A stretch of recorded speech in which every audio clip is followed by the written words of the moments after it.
They say orphanages are built for mercy, for the lost, the forgotten, the unwanted. But mercy is fragile, especially when it is given by people who have already made a deal with something darker.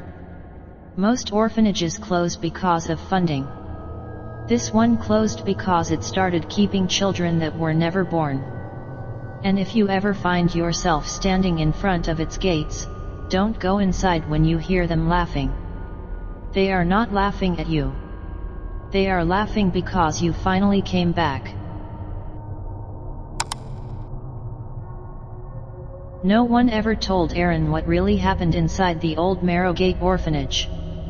People just said it closed down quietly, after the fire. No records. No survivors.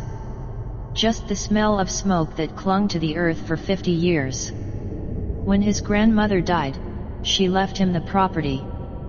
That was the first strange thing, because she never told him she even owned an orphanage. The second strange thing was that there were no signs of any fire. Not one. The building still stood perfectly intact, half swallowed by vines, its windows blind with dust, and its silence so heavy it felt like sound refused to enter. Aaron was a surveyor, logical, rational, the kind of man who didn't believe in hauntings. He believed in proof. But when he stepped through those doors, proof stopped making sense. Inside, everything was preserved. Beds still made. Toys neatly placed beside them. Crayons scattered on tables, their colors long faded. It didn't feel abandoned. It felt paused. He found a brass plate near the office door. Headmistress, Clara Densley. His grandmother's name. He stood there for a long time. He had known her all his life, and she had never once mentioned this place. He started exploring, camera in hand. Each photo he took looked slightly wrong. A doll that had been lying on the floor appeared upright in the photo. A chair he never touched was turned toward him.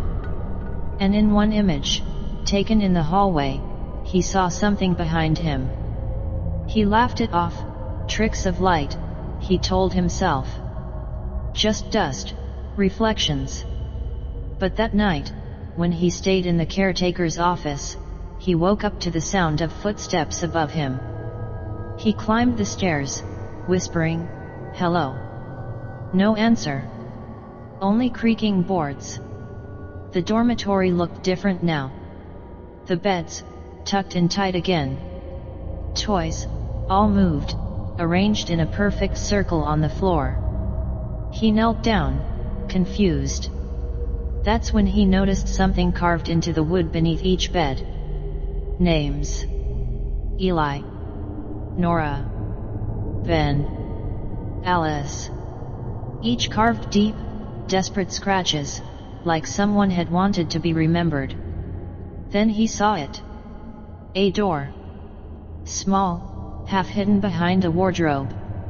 He pulled it open. A cold breath of air crawled out. Stairs, leading down into the dark. He followed them.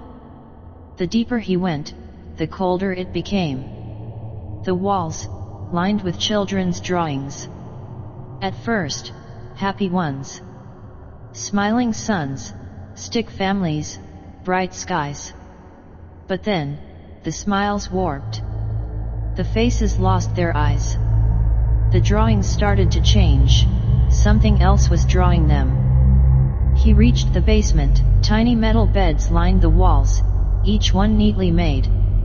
Above every bed hung a photograph, pale children, hollow-eyed, skin too thin to be real. And in the center of the room stood a chair. On it was a book, open wide. His grandmother's handwriting filled every page. They said all the children were adopted. They lied. We promised them homes, but we kept them here, to protect them from the world. But they became something else. Aaron backed away. The air grew colder, heavier, like invisible fingers pressing against his chest. He turned to leave. The stairs were gone. Just a wall. Then the whispers began. Layered. Soft. Everywhere. Stay with us.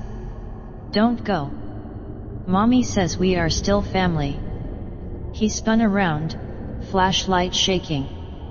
Shadows moved along the walls. Small shapes. Human, but not. One stepped forward. A girl. Maybe 7 years old. Ash-streaked skin. Eyes like burnt glass.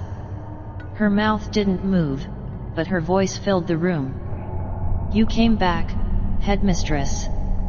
Aaron froze. I am not. He tried to say. The girl tilted her head. You look different, but we remember your smell. Every photo on the walls began to tremble. The children inside them blinked, one by one, and turned their eyes toward him. Aaron screamed. The flashlight flickered once, and then, nothing. The next morning, the police found his car still parked outside Marrowgate. His camera was on the seat. All the photos, perfectly normal. Except the last one. A new photo. A group shot.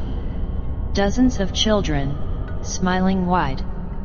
And in the center, Aaron. Smiling back.